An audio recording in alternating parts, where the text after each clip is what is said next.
बच्चों आज की इस वीडियो में मैं आपको बताने वाला हूँ पाइथागोरस थ्योरम क्या होती है, ठीक है ना। तो उससे पहले बेटा थोड़ी सी बात आप देखो ट्रायंगल के बारे में, ठीक है।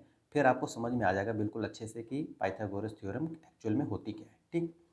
जैसे देखो बेटा ये मैंने एक राइट ट्रायंगल बनाया, ठीक है, इस तरह से, ठीक। और ये 90 डिग्री का एंगल मैंने बना दिया। क्लियर है। चलो इसका नाम भी दे देते हैं, ये ए है, ये बी है और ये है सी, ठीक। आपको ध्यान रखना है कि ये जो बेटा राइट ट्रायंगल है ना, राइट एंगल, इसके जो ठीक सामने वाली जो साइड होती है इसको हम कहते हैं हाइपोटेनस, ठीक है। ये याद रखना है आपको, ये हाइपोटेनस है। इसको कैपिटल एच भी लिख देते हैं ऐसे करके शॉर्ट में। और ये जो दिख रहा है आपको ये है बेटा बेस, ये ध्यान रखना है। और ये है आपका परपेंडिकुलर, ठीक है। ये आपका परपेंडिकुलर है, यानी कि ए बी आपका परपेंडिकुलर है, बी सी आपका बेस है और ए सी आपका हाइपोटेनस है। ये आपको ध्यान रखना है। अकॉर्डिंग टू पाइथागोरस थ्योरम क्या होता है?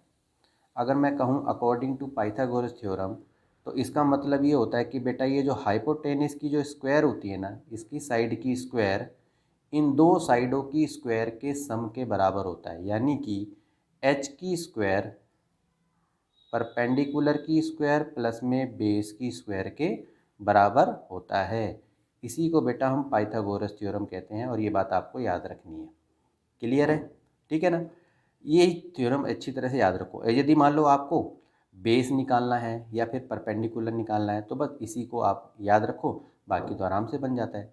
जैसे कि देखो आप एच की स्क्वायर, पी को इधर लेके चले गए तो पी की स्क्वायर माइनस में चला जाएगा और ये बेस की स्क्वायर।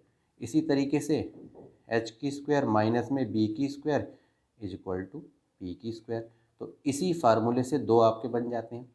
अब इस सवाल को अप्लाई कैसे करते हैं, यानी कि पाइथागोरस थ्योरम में कैसे हम करते हैं, वो मैं आपको बताता हूँ। तो जैसे कि देखो बेटा ये मैंने एक ट्रायंगल बनाया, राइट ट्रायंगल, ठीक है। और मैंने कहा ये जो साइड है मेरी सी है और ये है मेरी ए, तो बताओ बी कितना हुआ, ठीक है, ये वाली साइड, ठीक है। और मैंने ये कहा कि भाई ए की वैल्यू है 3, सी की वैल्यू है 5, तो बी की वैल्यू मुझे निकालनी है, ठीक है।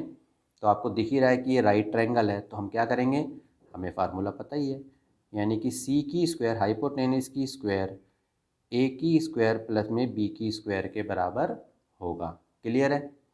अब देखो सी की स्क्वायर यानी कि सी कितना दे रखा है हमें 5, तो 5 की स्क्वायर कर दो। ए की वैल्यू कितनी दे रखी है 3, तो 3 की स्क्वायर कर दो। बी की वैल्यू हमारे पास है नहीं, बी तो हमें निकालना ही है। अब आपने करा 5 की स्क्वायर करा तो 25 इज इक्वल टू 3 3 जा 9 प्लस बी की स्क्वायर। 25 9 को इधर ले जाओ माइनस में चला जाएगा इज इक्वल टू बी की स्क्वायर। 25 में से 9 गए 16 इज इक्वल टू बी की स्क्वायर। ये रूट बेटा यहाँ चढ़ जाएगा तो रूट में 16 इज इक्वल टू बी हो जाएगा। तो रूट 16 की वैल्यू कितनी होती है 4 इज इक्वल टू बी, यानी कि हमारी बी की वैल्यू आ रही है 4। क्लियर है।